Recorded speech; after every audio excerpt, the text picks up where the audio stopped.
Incoming transmission. Hey everybody, this is Ed Pogue, My Figure Universe, for another episode of Boosting the Signal. And this week, my guest is Matt Jennings. Now, you may know Matt, you may know his face, and if you don't know his face, you're going to know his face after this. He is the writer, he is the star, he is the producer, he is the director of the 1701, a blurred story. And I think if you haven't checked that out, you will after this. Matt, how's it going? I'm good. How are you? Not too shabby. Now we were talking a little bit before we started this about models, so we're gonna go right Yes. into that because I want to get into the models. So you're thinking about starting up doing some starship modeling again, and Yeah. project. What are you working on? Okay, so I currently have I just started working again on my Reliant model kit. It is from, oh God, is it? No, it's not Polar Lights. Does Polar Lights have license now? It's round two. Okay. Round two has a smaller Reliant model kit, but it's in scale with I think they have like a 1/1000 scale, Okay. uh refit Enterprise, that it goes in scale with. But I also think it's also in scale with the Strange New Worlds Enterprise as well, which is also slightly bigger than the. Yeah, I mean I love scale. That's like I'm I obsessed with scale. I love it. Scale is something that I had never given much consideration to until recently, talking with a couple of other model makers and talking about the scale that they would go with. And to me, it was Yeah. just like, give me the ship as long as it has the detail. Like I have an Enterprise E behind me that is kind of in the picture. You can kind of see it next to Moopsy over there, Oh still in yeah, the I can see it. box. And I need to get that. And I know it's bigger because I have an Enterprise D that's this big. And I'm like, well, that's not right, So they're not to scale, but they're old. Like the D was from, let's see, uh, here's the D. It's Okay. I've seen that kit in 2012. stores. What's that? I said I've seen that kit in stores. I think I just saw it when I went to Michael's. It was probably Michael's that I went to the other day. This is yeah, this is some great content right here. But Yeah. anyway, yeah, but 2012, 2013, not bad. So I Yeah. haven't done models since I was 14, so it's gonna be, fun. So, but anyway, aside from all that, um, I gotta say, the first time I ever saw you, like you popped up, of course, on the Sci-Fi Sisters as a guest, and shout out to the Sci-Fi Sisters, love you all. Yes. Hi, Auntie. Z. And and of course, I've seen the footage from STLV, this past STLV, and you did the panel with Sean Ferrick. Shout out to Sean Ferrick. Hi, Um, Sean.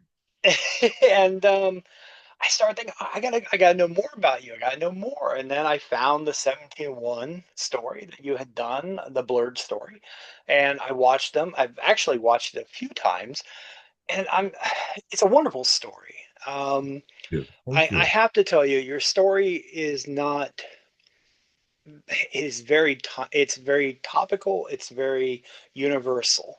I understanding that, like your story comes from a queer aspect, but yet I have to say it's very universal to even someone like myself who, you know, I- you know, it's the right word. I don't want to say ridicule, but like fear of, like you have a really poignant line in one, I think it's episode one, when you say people can show up, wearing their jerseys of their favorite football team, and Yeah. but why can't I wear, a Star Trek uniform? Or uniform.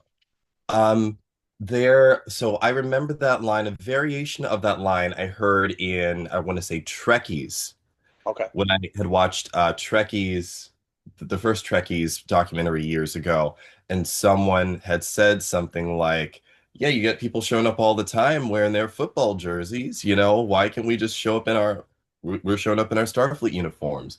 And I had to be about 7 years old when I was watching that documentary, and that blew my mind because I think up until that point, I validated people picking on me for being nerdy and for liking Star Trek and the uniforms and having my action figures and all this stuff.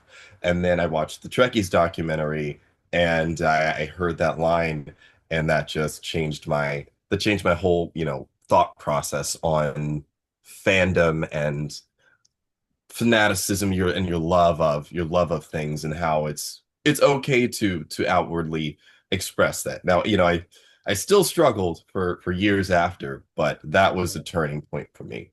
No, I get it. And it's a poignant line, and I haven't seen Trekkies since I was extremely young as well. It's one of those things I don't even own it, sadly. But yeah, I know. First one. I don't think I have the second one. I need to get the second one. I see that one more often than I do the first one for some reason. But yeah, it was a great question. It was a great line within your story, and it hit me. And I love your character. I don't want to spoil the story. I love how you go about it with the the personal ad that you're putting out and such, and the contemplation between your friend and yourself, and everything. I especially love your 3.5 coming back and doing the little extra piece at the end.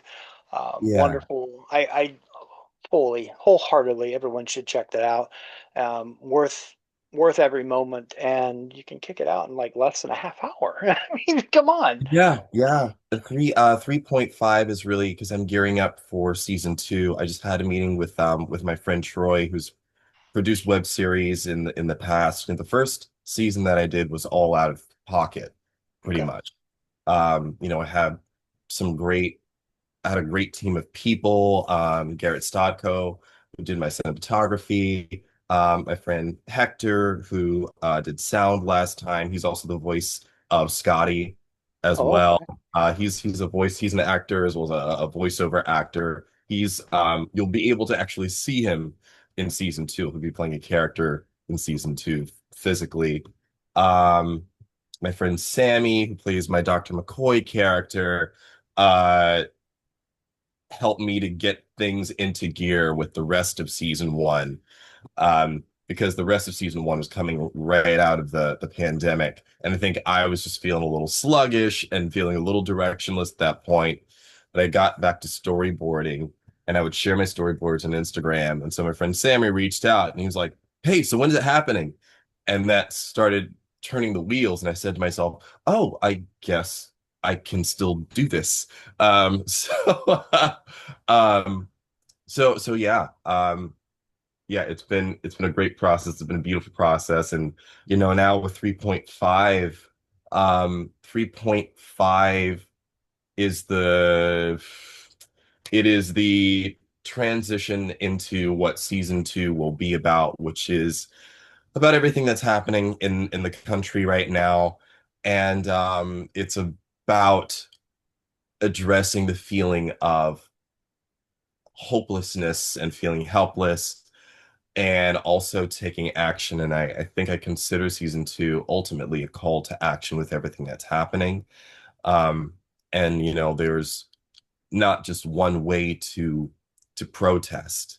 Right. Um, did I freeze? Yeah, a little bit glitchy. You're fine. You're Okay, fine. we're okay.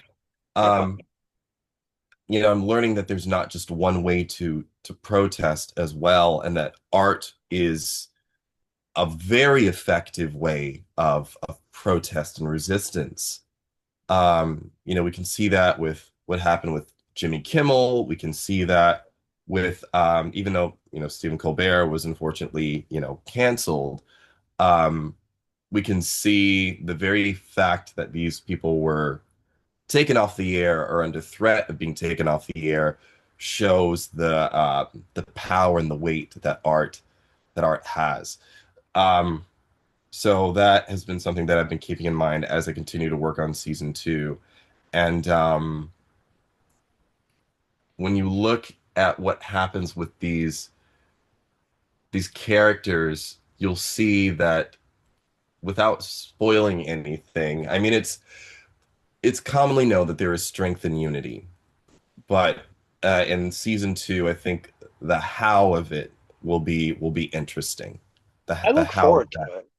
I look is. forward to it. And this is a time, uh, not to be political towards anything, but we need to be political at this point in time Yeah, because me if we too. don't express how we feel about life and the way things are going, then we are complicit in that. Exactly. And Exactly. I like.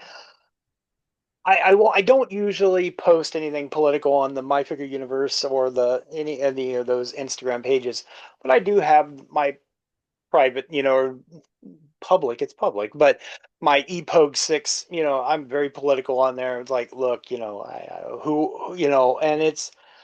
I'm very very far left. I mean, like I'm so far left, I'm through that wall, you know.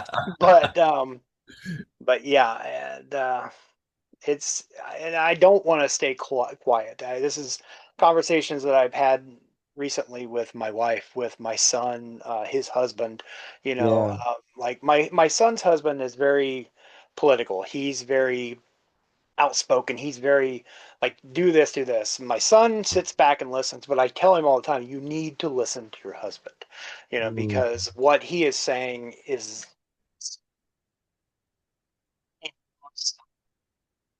far too often people are being pushed around that shouldn't be, and our voices should yeah. not be silenced. So, Yes. And the thing is that I think part of the reason why, we got to where we are now is because we didn't speak up and we weren't honest about what was going on. We tried to hide a lot of stuff and, we didn't hold a lot of things accountable. And, I think when I was writing the second season and as I was writing the second season and developing things and thinking about what I was going to do with certain characters this past year, something was always happening. yeah, Something was always happening, or um, the censorship was getting more and more extreme. And as that was going on, I was thinking to myself, do I do I still keep going with this? How are the actors going to feel? Are they going to feel safe doing this? yeah. Um, luckily, everyone is on board. Um, but again, that the power of honesty and truth is what we need to combat this and ultimately defeat this.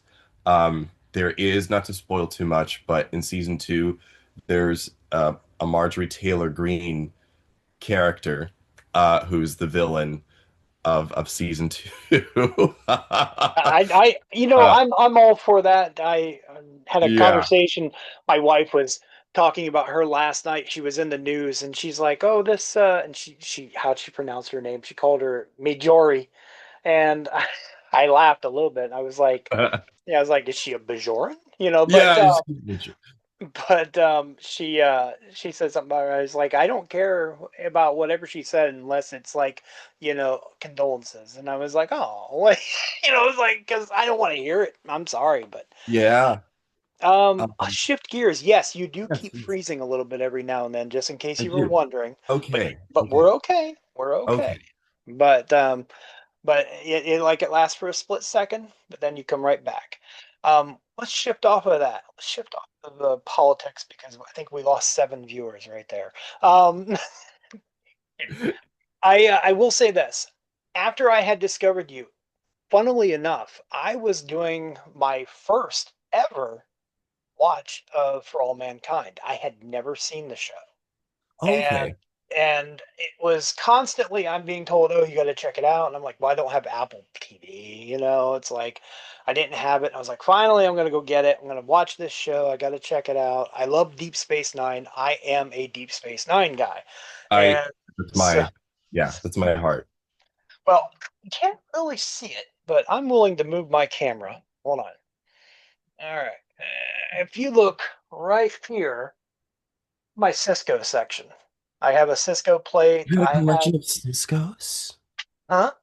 I said you have a collection of Cisco's. Oh yeah, oh yeah. I have every Cisco. I'm Is that Playmates? I see Playmates Cisco, I think. Yeah, that's the first Playmates. I have a Yeah. custom skateboard from my first guest on the podcast, he made me a skateboard of Cisco.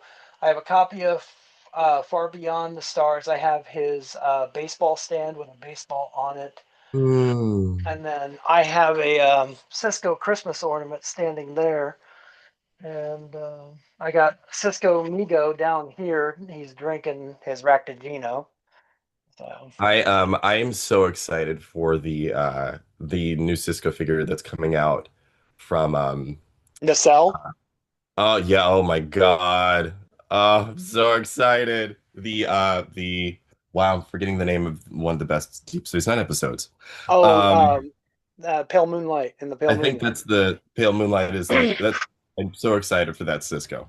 Very Yeah, excited. Shout out I to didn't Nacelle. really I didn't really talk to Brian about it. I had Brian on the show and we talked Yeah. stuff, but he had given a lot of information to the Crusher Convo. Shout out to Crusher Convo, and he had talked to her about it. So I didn't really want to step on toes. I didn't want to like have him repeat everything that he'd said to her Yeah. because I wanted people to go check her, check her show out, talk to her, like see what she posts. And but yeah, I mean, like he told me a few things. There's some stuff you're gonna love that I can't talk about, but there's some stuff. I wish I could say more, but I don't wanna betray trust. Yeah, Nacelle. It's a really good segue. You, good sir, posted this in your story, which I have screenshot since the day these figures were announced. And you said, and I quote, "This version of Kirk means more to me than people will ever understand, and I'm so glad it's being made. And I have been wanting to talk to you since that very moment to find out why. What is that story behind that Kirk for this cell figure?" What is the story behind the Generations Kirk? Whew, already. Oh, okay. So, uh, Star Trek Generations was, I want to say, the first or second movie that I saw in movie theaters. I think before that, it was Muppet Christmas Carol. Well, that's Um, kind of Star Trek adjacent.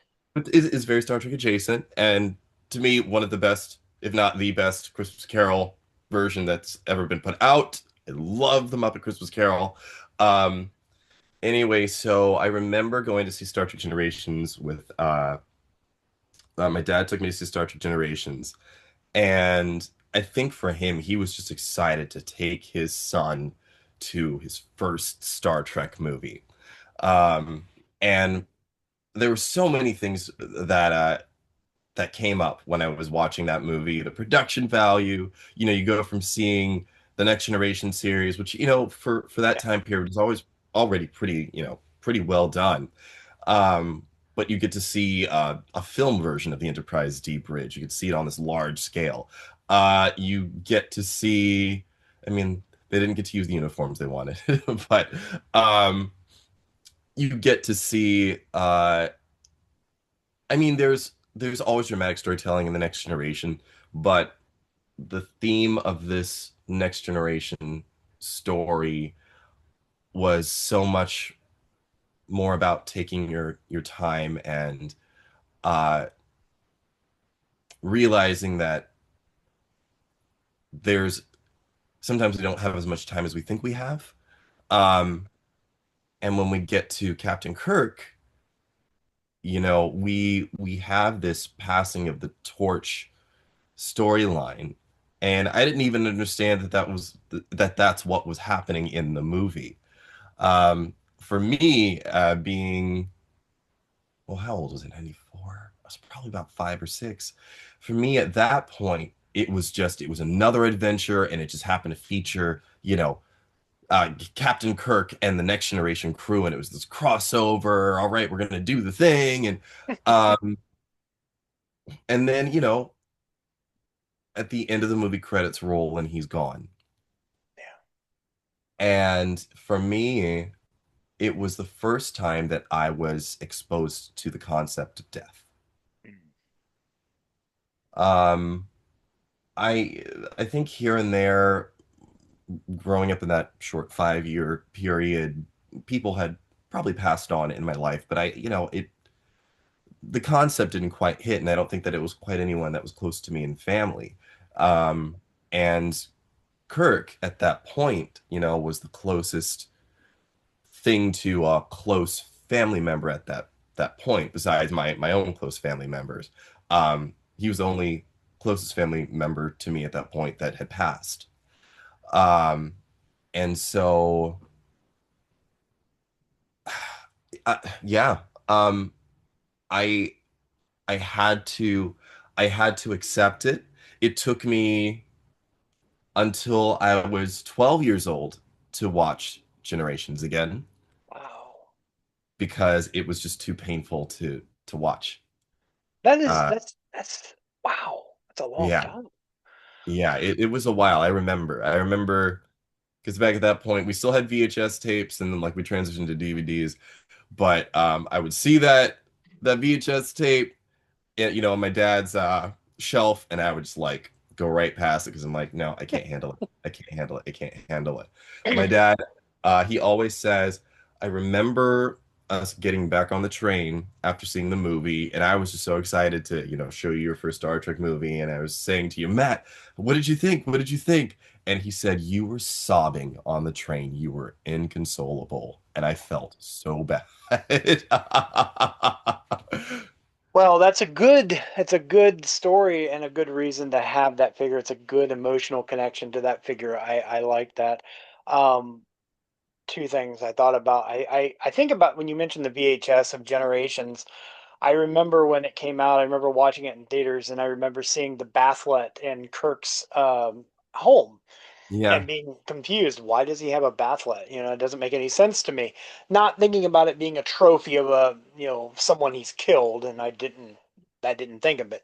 But I remember when the VHS came out, there was no widescreen. It was 4:3 aspect ratio, and I remember watching it and not seeing it because it was cut off. And I thought, okay, did I imagine it? But Mm. it wasn't until years later when I saw an actual full screen, widescreen copy and went, there it is. But I talked about For All Mankind and I jumped over that because we got in DS9 and Yeah. Cisco, which we're all over the board here, but that's okay. Yeah, I was in the midst of, like I said, watching that show for the first time, and I think it was season 4, and you come walking down a hallway, and I went, wait a minute. I was like, wait a minute. It's like, I know that face. So I just, Yeah. how does that feel? Because I'm sorry, in my mind, that's a prequel to Star Trek. You I've know?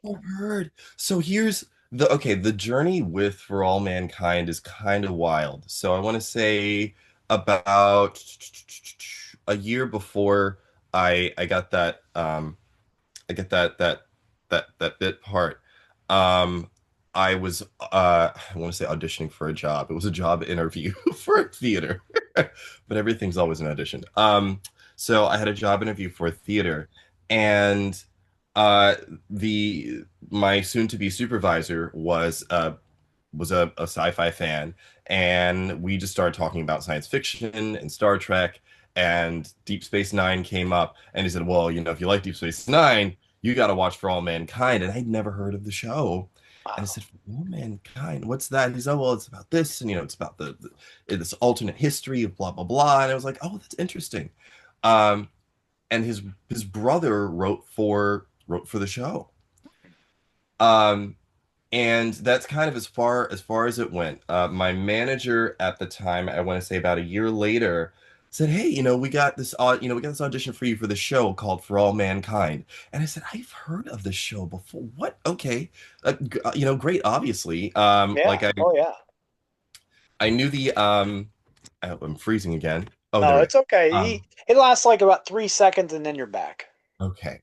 I knew the concept of the show. It took place in space. I'm on board. Let's do the audition. It was a line of techno babble that I had to say. And obviously, if you're growing up watching Star Trek, you're practicing that you're practicing that jargon and you're saying those lines all the time. So it was more or less a no-brainer to get the line down. Long story short, my manager at that time that called me said, "Hey, you booked the role in For All Mankind." I was like, "Oh, that's awesome. That's great." Um, and then my dad, I told my dad about it. He's like, "Oh, I love that show. It's my favorite show." I was like, "Everybody's on about this show."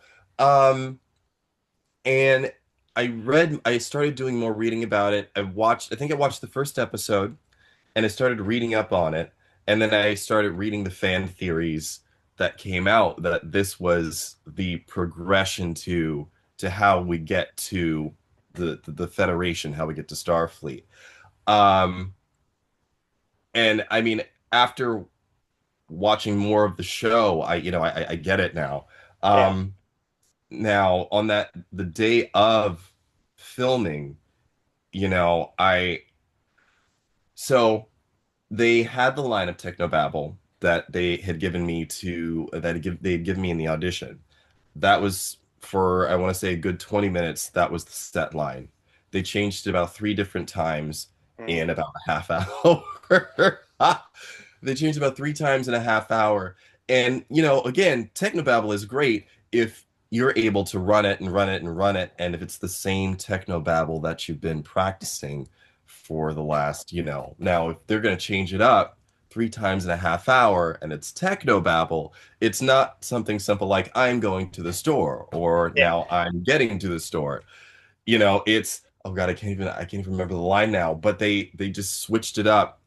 And or the second time they switched it up, it was okay because we still had about a half hour before we filmed it. I was like, "Oh, that's fine. Cool. I'll learn it." And then we had already done some takes, and then they said, "We're going to change it again." And then they said, "It's going to be this." And I was like, "Okay, can you repeat it right now?" I was like, okay." Wow. It took me a couple of times to repeat it, and the thing is, like, the director's right there with you, like watching you, making sure that you're getting it right before you do the take. Maybe rightfully so. Um, so there was a little bit of nervousness there. For me, the thing that had me on edge the most was that Denise and Michael Okuda were there as well, and Denise and Oh, Michael, they were there. that blew my Um, mind. and that because they were masked up because this was 2022. This is I want to say summer of 2022. So we're still in that early post. I mean, COVID is still happening, Yeah, I was gonna but say I was at a hospital yesterday with a mask on, so it's yeah, still normalcy. it's still normalcy. It's still happening. But they had their masks on. Denise and Michael could have had their masks on, but I knew from the books and from the documentaries and everything that I watch, I knew those faces. I knew those people. And so like I like freaked out like before we filmed. I said, "Hi, you guys have no idea who I am, but I know who you are and I love what you do and blah blah blah." And initially they're like, "Oh, well, thank you. It's nice to meet you." Yeah, Um and I would do the exact same thing. I would have been I just like that. that for me, when it came to saying the line and wanting to get the line right, I wanted to get it right for them. Oh, I was thinking about them the whole time. I should have been thinking about the director and whoever else is on set and making sure I don't get fired and whatever else.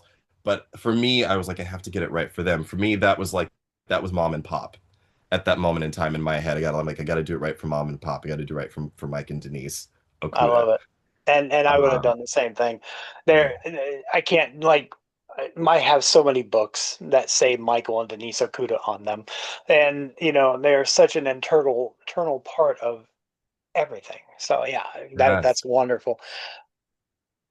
I want to touch base on your Star Trek story. You talked about going to see Generations with your father. Was Yeah. that your first exposure to Star Trek? No, no. My first exposure to Star Trek was thanks to my mom. I always mess up the age, but it was, I want to say, about four. Uh, and I had a rocking chair. And funny enough, it was a rainbow rocking chair. Okay. Like foreshadowing, which my mom had told me later on. She said, "Yeah, it was a rainbow rocking chair. And I never thought of it." But I was in my rocking chair. I was holding my Grover doll, and she just put Star Trek on. And I don't know what episode it was. I think it was an original series episode. But I was sold after that, and she said after that that was it. My dad very much a sci-fi. a sci-fi Blerd fan. Dad nurtured it, obviously continues to nurture continues to nurture it. My mother continues to nurture it. Um, I remember one of the other early Star Trek memories I remember right before watching Generations was the trailer for the finale Oh, of Star Trek: The Next Generation, and I just remember uh, that uh, the oh god the voice that speaks during the trailer. The wow. oh, yeah, and it was always the same voice for every week, Yeah. on the next, it's like, Yes, yes. oh, yeah. And I just remember that on the finale of Star Trek: The Next Generation. And I'm just thinking, the finale, what's happening? And so that's like one of the other early memories is I remember watching the Next Generation finale. And so Mm. that lines up with, going to see the Generations movie after that. But yeah, I say again, that particular figurine, that particular movie, it was my first exposure to death. Uh the the grace that Captain Kirk goes out with as well was something for me. And I know fans, I know the way he goes out, with the bridge on top. Um, I understand the frustration and the anger.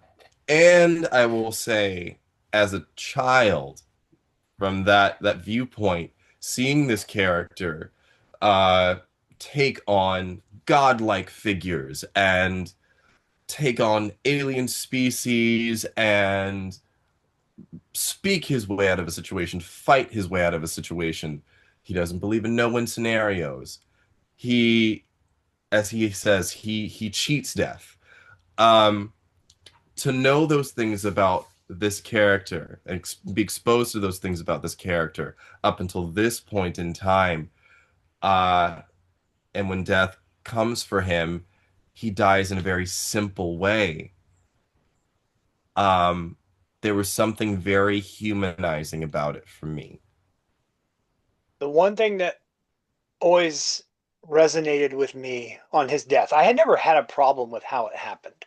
Yeah. Nor did I ever even think about the bridge on the captain aspect until probably the last 2 years. But I've always quoted "It was fun." Anytime it says, "What's your final words?" It was fun. That's always going to be my Ah, final words. But the one thing yeah. that resonated with me was in Star Trek V when he's falling off of El Capitan, and he knew he wasn't going to die because he wasn't alone. No. And Yeah. then when he dies, he's alone. I mean, Picard's there, Yeah, but he didn't Picard's have his there. brothers. Yeah. So, Yeah. and I always thought, oh man. I mean, I don't know if it was intentional, but it's good poetry. Yeah. Um, I know a lot of people are Kirk people. I'm a Cisco. I like people say, "Who's your Oh, favorite captain?" yeah. I'm a Cisco guy. Um, I mean, I I'm absolutely a Cisco guy too. I think for that moment in time, Kirk, uh, especially growing up in that point in time, being picked on and all that stuff, there was that Kirk bravado that I was exposed to that I think I needed and gave me a little bit of something when I would go out into the world. Obviously, my parents gave me all that they could to make sure that I kept my head up and my chest up and uh but in my mind as well, that young state with the figures that I'd been exposed to on television, um I just said I'm gonna walk like Kirk today in my head. I'm gonna walk like Kirk. I'm gonna have that kind of bravado and confidence. Um, and I did the best that I could at that age to make sure that I held on to that when I was on the playground. I love that. I do. That's kind of the same thing. I think when I was growing up, I had Han Solo. Yeah.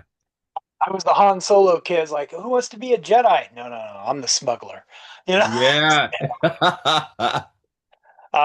Now, when it came to Cisco, it was always the father son aspect. He and Jake for me. That was like, I had my father, I had my stepfather, but Cisco was always the dad I wanted. Like I would watch that and I'd say that was the relationship that I would have wanted to have with my father.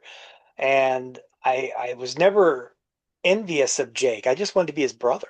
Um, so and so I enjoyed watching that, and I always became a Cisco guy. And then the way he led, and he took no shit, and it was like that was it, and that's the way it's been. It's like, look, I can be compassionate, I can be calm, I can be rational, but I'm not going to take any shit, and I'm going to be a Yeah. leader, and that's what I wanted. And then Avery Brooks himself, my God, I mean, like learning about his writing and his music and everything else, and learning about the man, I was like, he was that character in Yes, so he many was. ways.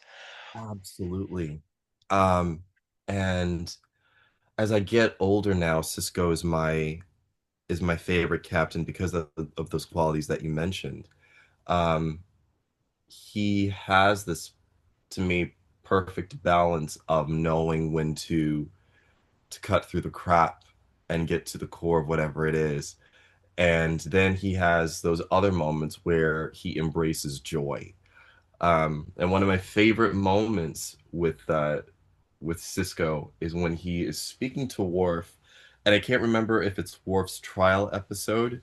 Okay. Um, in oh God, I can't remember the name of the episode, but it's in season 4 where Worf is on trial for destroying that ship full of uh Children and families, it yeah, wasn't. Yeah, I remember. yeah. Um, and the at the end of the episode, the crew is smiling or laughing. No, no, no. Cisco is speaking to Worf, and he's having a heart to heart after the trial, and says, "Okay, like you're off the hook now, but you should have checked for this. You should have checked for this. You should have checked for this." And he Yeah, said, "Okay, now that that's out of the way, it's time to go to a party." And Worf's like, "Ah, I don't want to go." And then Cisco says, "Part of being a good captain is knowing when to smile." And I never forgot that. I never that's a good forgot one. You have to that. show resolve even when you're down. Yeah, yeah. Or, or embrace the joy. Acknowledge the pain, but embrace joy as well. That's also how we through life, that's also how we move forward. That's how we resist as well in these times is our joy, as cliche as it sounds. One of my favorite, because I listen to gospel music sometimes as well, and I really started listening to the lyrics of the song one day, and um, I don't know if it's a Bible verse, 'cause I'm not well versed in the Bible, but the lyrics were "No joy, no strength," Okay. and I was like, "No joy, no strength." No, oh, no joy, no. So if you don't embrace the joy, then how do you have the gusto to move on? No joy, no strength. Okay. Um, and so along with Cisco, uh, resistance. Um, Kirk, even at the very end, where he's talking about his life and he says it was fun, you know, I think no joy, no strength, you know. A hell of a way of looking at it. I like that. For me, I was inspired to expand my knowledge base based on Star Trek characters. Like, as an example, with Cisco and his battle with Eddington. People, who's your favorite Yeah. enemy? I'll say Eddington. It inspired me to read Les Miserables. I wanted to know more Hmm. about Javert. I wanted to know that. And as a man, I would have been 16 or 17 at the time. That was something I wanted to know, and it's a good jumping off point. Star Trek can be educational. It's not, pew pew all the time. So, Right, right. but unfortunately, it comes back down to what you say in your story. People prejudge and they misjudge because you're wearing, an emblem on your chest and a colorful shirt.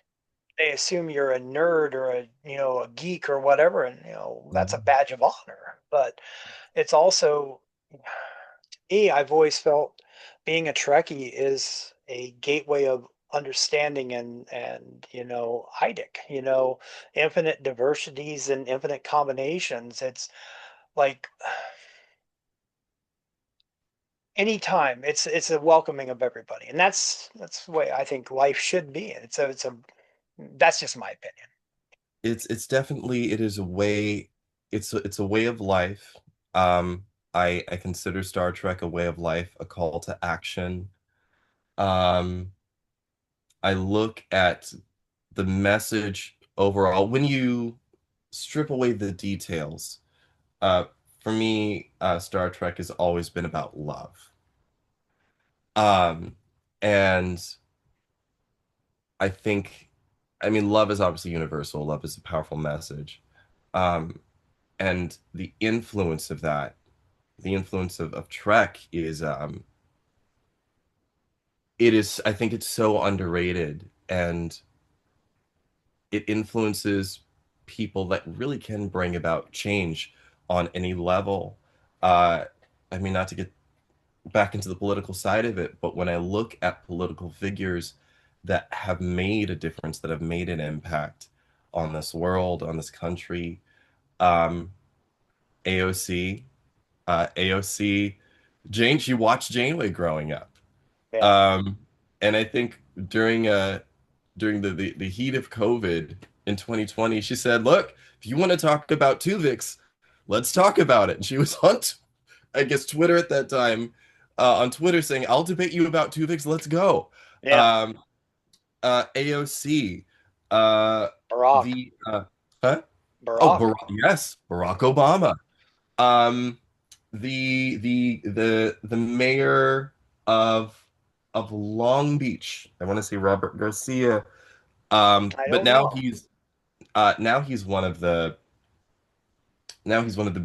the bigger names in politics now. Um, but he is also a Star Trek fan. I was on his Instagram, and I think it was either him or his husband got him an Enterprise D cake for his birthday. Oh, And I saw him as well at Star Trek Day in 2021. And I was so excited. I'm like, "Are you the mayor of Long Beach?" And he was like, yes. I was so excited to see him. But him, Stacey Abrams. yeah. Oh, yeah. Stacey Abrams, who was able to pull out this great President of black Earth. woman. The Yes, president of and Earth. now the president of Earth. It's canon. Um, Hakeem Jeffries as well, right? Hakeem Jeffries, I I don't know. believe. I didn't know any Star Trek Um, connection. I think it was Hakeem Jeffries. That's a Trekkie as well. Oh, Or and no, or is it? oh, oh, I know there's another one. Or maybe it was Cory Booker. Cory Booker. Yes, Cory Booker, because not Cory Hakeem Booker Jeffries. has a Cisco figure on his Yeah. shelf. You can see all the. Yeah.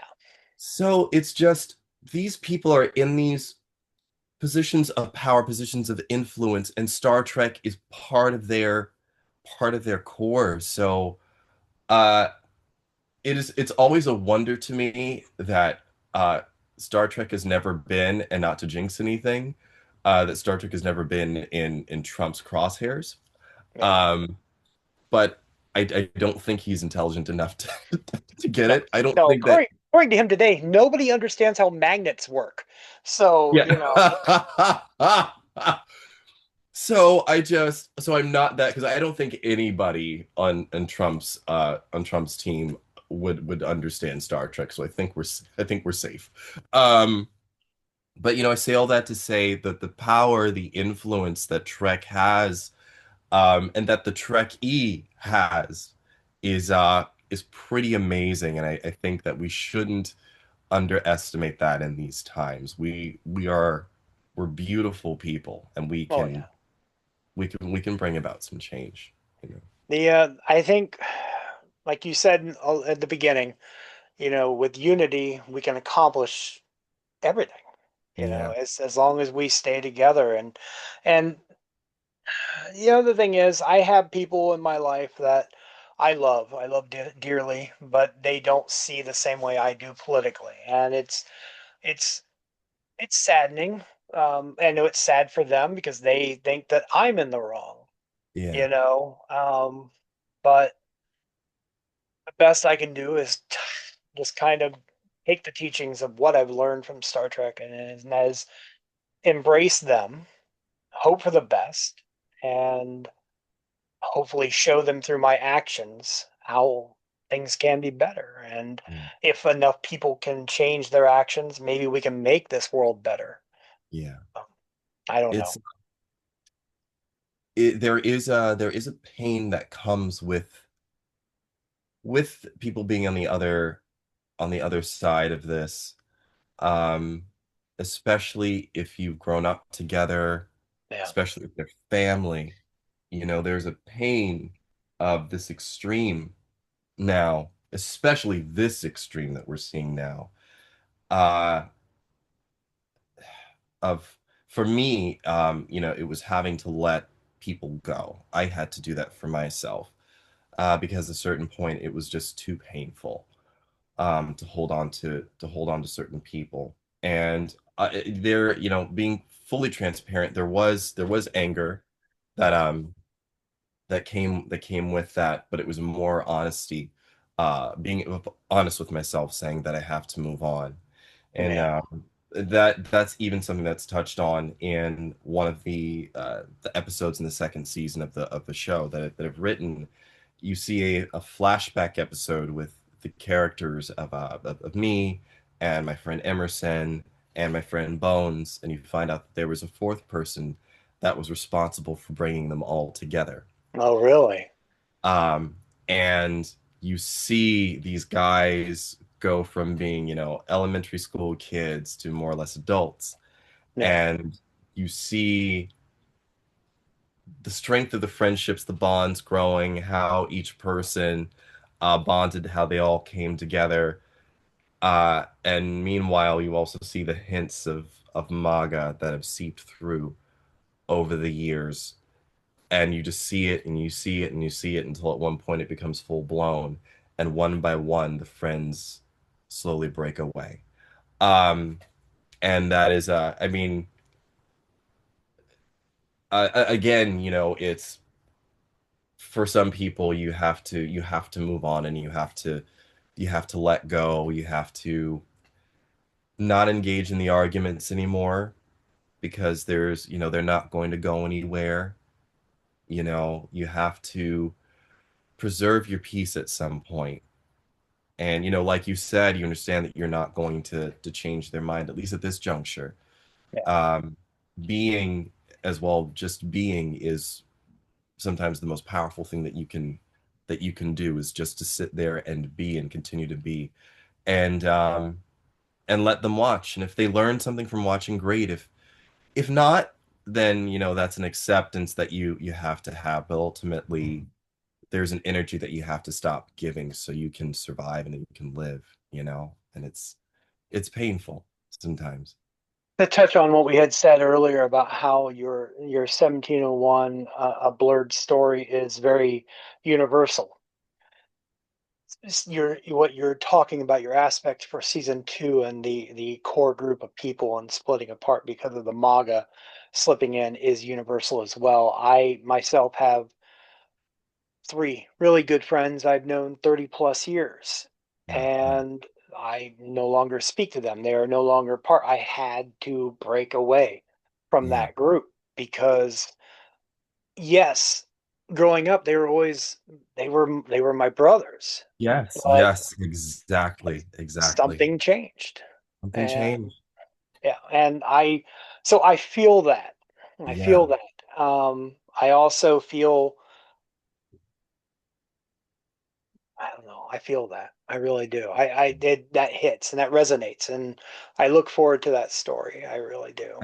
I'm looking forward to telling that story too. And I think um in my personal experiences, with that situation, those situations, um because when I look back and I think back, sometimes there was a little pain in thinking about the way that things were. I'm wondering, how did it end like this? Yeah. But not to sound cliche, but people do come into your lives for a season sometimes. And the, the past moments that you've had, the stories, the character building that you've had, all of those things are so necessary and were necessary for you all to be, to be there for each other in that moment in time. I want to read something to you because you're saying something that hits right here, and Yeah. I want to read this to you because uh, you, damn, like no one else in my entire life has ever said anything like what I have said before. I've never heard anyone describe what you're saying like I have. And I'm going to let all these people text me as I turn my phone back on for a second. But a second, because everyone, yeah, hi, how you doing? Um, it was I look at life as a TV show. I always have, and Mhm. that's really weird. And I have this written. I know you can't read it, but I want to read this to you. Okay. Yeah. I like to think of life as one big television show, full of interweaving storylines and characters. Sometimes people are written out, be it their stories were no longer holding the audience's attention, or they're killed off and thus we are given an emotional storyline. Not Mm. every episode and or day is a great one, but each one is an instant classic that can never be repeated. And now I begin the new season of my show. It was when I was turning 43, um, my 43rd season. And I'm really hoping that in this season, I get an all musical episode. So, I love it. I and love it. so I've always looked at like friends like that, and it's like Facebook too. Like Facebook is a job. Like I have the Facebook, I don't use it, but it's keeping track of family or friends or whatever. And so like I'd always tell people like, oh, if you unfriend me, that's you quit the job. Why would I rehire you again? And I look at life like that too. It's a season, and these are characters, and Yeah. and oh, they've been written out. That's a shame. But remember when they were on the show? Yeah, So yeah. yeah, That's and exactly it. so if I could, I would have reached out and hugged you because that made me so excited when you said that. I love the way you look at that, and that's wonderful. This entire conversation has been wonderful. Yes, I honestly, absolutely. I love it. I don't really want it to end, but I know that our time is coming close to an end, so I want to give it a natural ending, and I want to say thank you. Thank you so very much for coming on here and speaking with me. Um, and would you like to tell anyone where to find you? And the floor is yours, sir. Okay. Where can you find me? You can find me on Instagram. I'm still there. I was taking a social media break for my mental health, but I'm still there. I check my messages.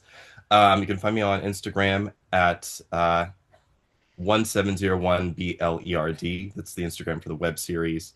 There's my personal Instagram as well, which is MLJENN. That's the handle for that. I also have both of those handles for Blue Sky as well, the MLGen for Blue Sky and the 1701 BLERD for Blue Sky. I have both of those for Threads. And I also have the 1701 BLERD for TikTok as well. So in any of those ways, slide in my DMs, say hi. Please keep an eye out for the second season of the show. I'm going to start fundraising very soon. I've been having meetings about, figuring out how we're going to get this thing off the ground. Um, but stay tuned. Ideally, we'll be filming in March of next year. Um, and yeah, thank Yeah, you. that's wonderful. All the links will be below for anyone, and please go give Matt a follow. Uh, check out everything. Please watch a 1701, A Blerd Story. It's magnificent.